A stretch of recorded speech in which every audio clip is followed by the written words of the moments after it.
That car driving make you feel some type of way.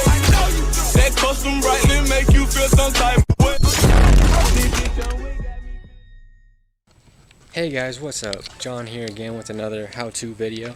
Today we're going to be installing front and rear brakes on a 3rd gen 4Runner. So that's anywhere from the year 1996 to 1996 to 2002.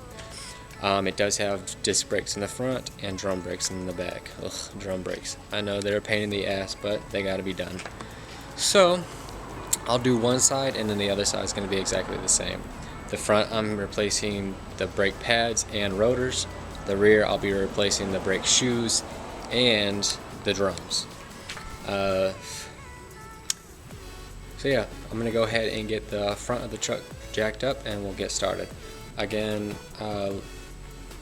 in previous videos I may have only showed one side, and that's exactly what I'm going to do this time. So I'm going to show you the driver's side on how to do it, and it'll be exactly the same way on the other side. Now when you're doing drum brakes, a good tip is to take a picture of before so you can remember where all the springs and all those little doohickeys and shit go,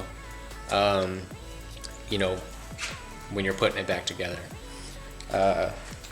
So onward to that, I'm going to go ahead and get Snow White jacked up on one side, and we'll jacked up on the front, and then we'll get started.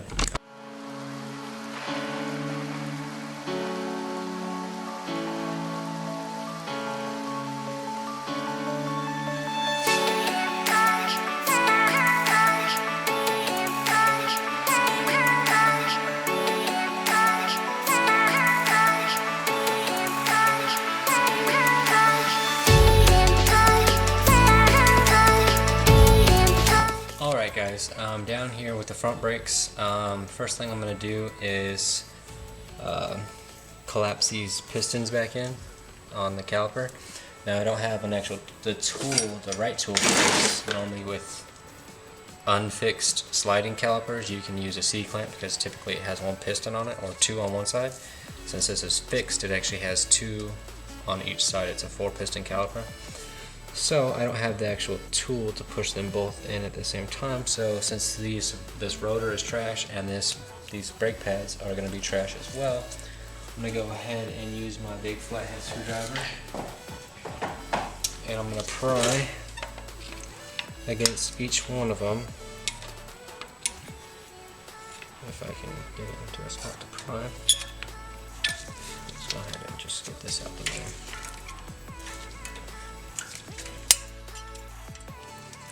Move that out of the way.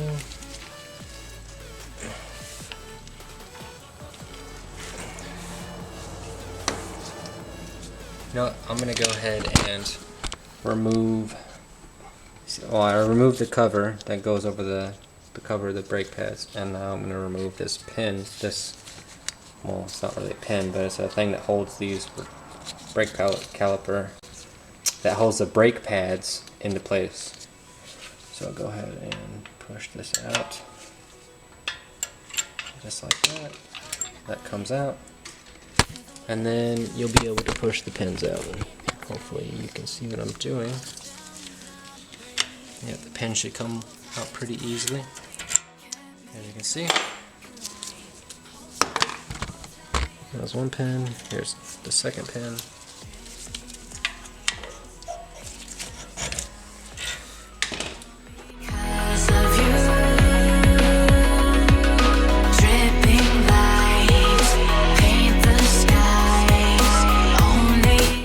I got the brake pads out. I'm going to attempt to get these pistons pushed back in, and the rotor is actually kind of seized on there. So what I'm going to do is go ahead and get some penetrating on there and let that soak in. And then since I'm not keeping this rotor, I'm just going to beat the shit out of it with a hammer until it pops free. So I'm going to go ahead and take the caliper off in the meantime. Now there's only 2 bolts in it, and they are 17 millimeters socket size or wrench. And they are, I don't know if you can see them, but that's one, and then right up here on the back side is the other. So I'm gonna go ahead and take those out, and the caliper should come loose.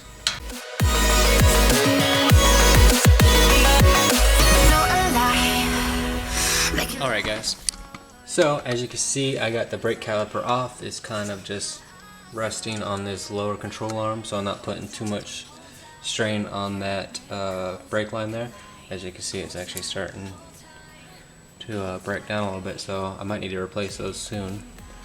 Now I'm going to try and get this rotor off, and it's kind of seized on there, so I'm going to beat it with a hammer until it breaks free. So I'm going to go ahead and do.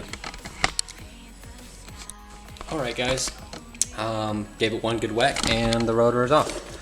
So now what I'm going to do is get the new rotor on, but first I got to spray the new rotor with brake parts cleaner to get the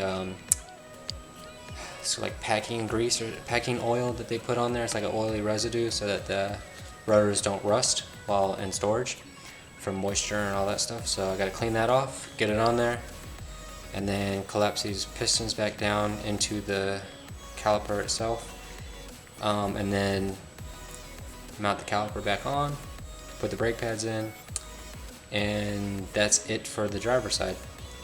And then the passenger side is the exact same way. And then we'll move on to the drum brakes and we'll do those, and I'll show you how to do those.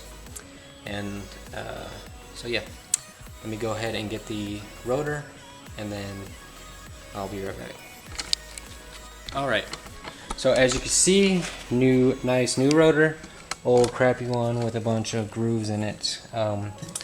Main reason I'm replacing it instead of just turning these rotors is because these rotors are warped, and I don't want to put that much time and effort into going to have them turned and putting old rotors back on. So I figured go ahead and get the new ones and just call it a day. So let me go ahead and get these rotors back on. So it's just okay, so that should be it as far as the rotor goes. I'm gonna go ahead and get the pistons collapsed back down, and then I'll mount the caliper back on. So I'm gonna go ahead and get that done, and we'll see when it's done.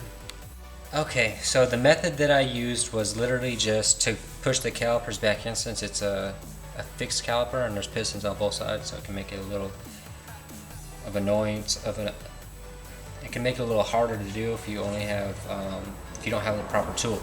So what I use is the same thing that I use to collapse a single piston, a sliding caliper, non-fixed, and just a C-clamp and the old brake pads. So literally you just take your old brake pad, set it in there, take the C-clamp like so, tighten it down until you get the pistons all the way pushed back in, take it out, put it over here on top, and then clamp it the same way on the pistons on the other side. Now it might push these pistons back out just a very minimal, which does to mine, so I just put the brake pad back down there. I just put it back down there and clamp it again, and then these ones will be in so far, and then these will move so minimal that these won't move. So at least that's how it is for me.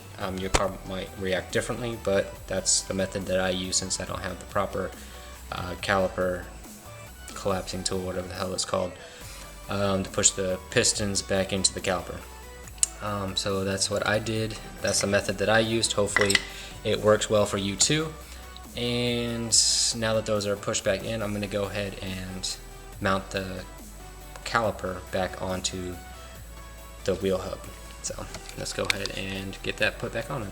So I got the caliper back on. I'm going to go ahead and tighten the caliper bolts to 90 foot-pounds. That's what the Haynes manual says, so that's what I'm going to tighten them down to. I'm going to go ahead and tighten them down.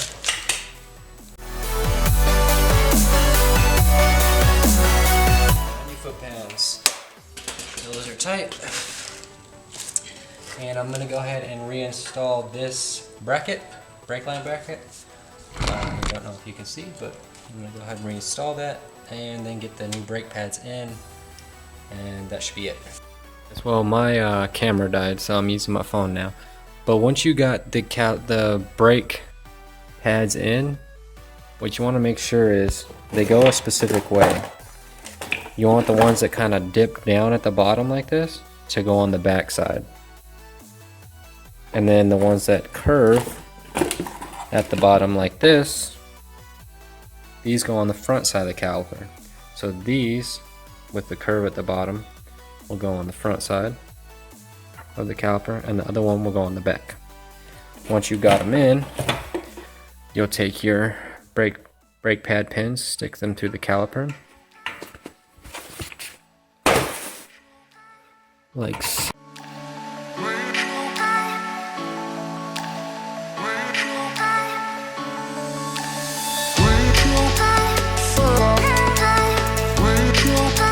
I am going to go ahead and get this piece back in. There's holes. I don't know if you can see that, but that right there, there's a hole in there. Let's get that in there. And then this one lines up in that hole, push through. So I don't know. Yep, so that goes. And it is very fucking hard to film with your phone. That's for sure. Alright, so pads are in. New rotor, new pads. That's it for the brakes, you guys. I'm gonna go ahead and put the wheel back in, and then, well, that's it for the front brakes. I'm gonna go ahead and work on the back brakes, and then we'll go from there. So yeah. Last part, now that I got that in, the last part is to put the it's like the anti-shake or anti-vibration shim. So that just goes right up underneath there and pushes down. See how that? And that's it. Front brakes are done. Front brakes are done.